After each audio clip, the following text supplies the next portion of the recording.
आमच्या नाकीनं आणतोस आणि आज आमच्या फायद्यासाठी आम्ही एक नाटक केलंय तर काय बिघडलं रे? आणि तसंही सिद्धू, जेव्हापासून तुझं लग्न झालंय ना तेव्हापासून आमचं फक्त नुकसानच होते. आज पहिल्यांदाच काहीतरी चांगलं घडलंय.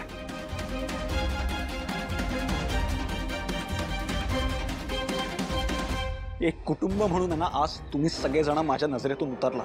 सिद्धू, तुम्ही इतके स्वार्थी वागाल ना हे मी स्वप्नात सुद्धा विचार केला नव्हता. आम्ही स्वार्थी आहोत की नाही हे तू सांगण्या इतके वाईट दिवस आमच्यावरती आलेले नाहीत. आणि आता राहिला प्रश्न या अवलक्षणेचा. तिला सून म्हणून स्वीकारण्यापेक्षा मरण पत्करेल सिद्धू, मरण पत्करेल, समजलं?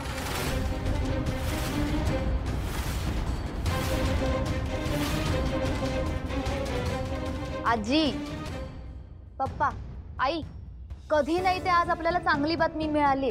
या दोघांसाठी आपण आपला मोमेंट का स्पॉइल करतोय? मी तर म्हणते आतमध्ये जाऊन मस्त सेलिब्रेशन करूया.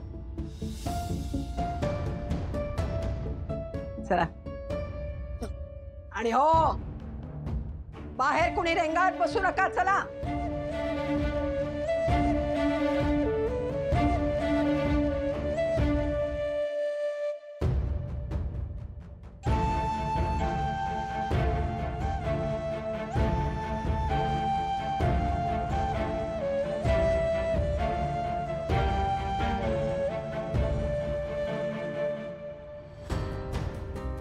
सिद्धिराज,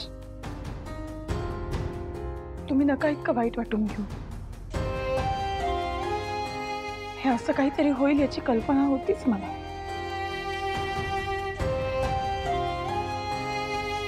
पण तरी तुला सांभाळलं की नाही, वाढवलं, पायावर उभं केलं स्वतःच्या. मग आता तुला कळायला नको का रे? या घरातून बाहेर पडायला नको तू? चला, आता दोघांनी मिळून गाशा गुंडाळायचं आणि निघायचं. चला. आणि दादा, सगळ्यात महत्वाचं म्हणजे आपल्या सख्ख्या आई बाबांनी या व्यंकीला शाळा सुद्धा शिकवली. अरे थोडं का होईना तुला लिहिता वाचता आलं ना, मग त्याचे तरी उपकार मान. अरे मला तर वाटलं होतं नोकरी लागल्यावर हा जाईल, निघून जाईल, पण नाही, आहे तेच. अरे निदान लग्न झाल्यावर तरी तो इथून जाईल असं मला वाटलं होतं, पण नाही, इथेच आहे अजून. हो ना. आणि ही पण त्यातली ह्याच्यासारखीच आली ती राहिली तेच. हिला पण बरं आहे म्हणा, आयत्या पिढ्यावर नागोबा. नाही तर हे जरा जास्त होतं संतोष दादा. हे मी खरं बोलतोय आणि खरं बोलतोय ना म्हणून झोंबतय. तुला कळलं ना? तुमचं हे उपरेपण, इथे फुकटचं राहणं, फुकटचं खाणं, हे वरदने शिकायला नको. निदान पुढच्या पिढीचं भविष्य तरी चांगलं झालं पाहिजे. आणि मी हे जे काय बोलतोय ना ते सगळा विचार करून बोलतोय, कळलं? त्यामुळे लवकरात लवकर निघा, बाहेर पडा.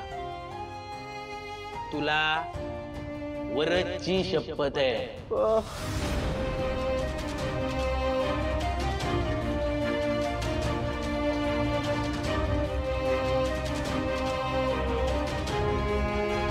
अरे पण बोलता येत असून पण तुमच्यासारखे विचार बाहेर पडणार असतील तर तो न बोलणारा बरा.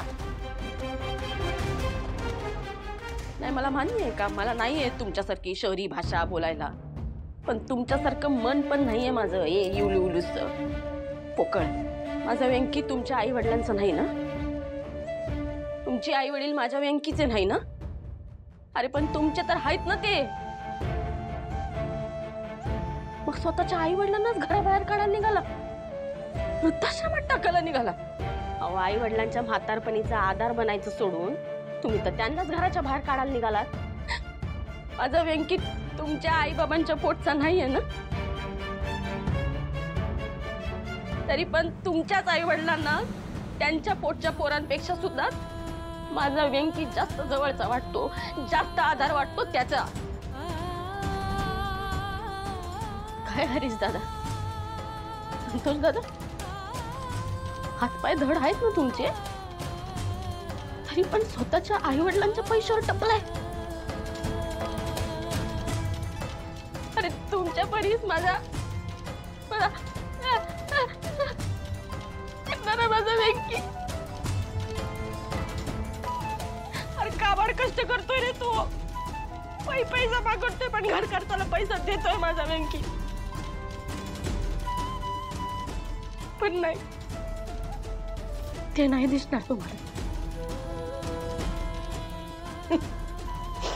जाऊ दे, मी पण कोणाशी बोलायला लागली म्हणून.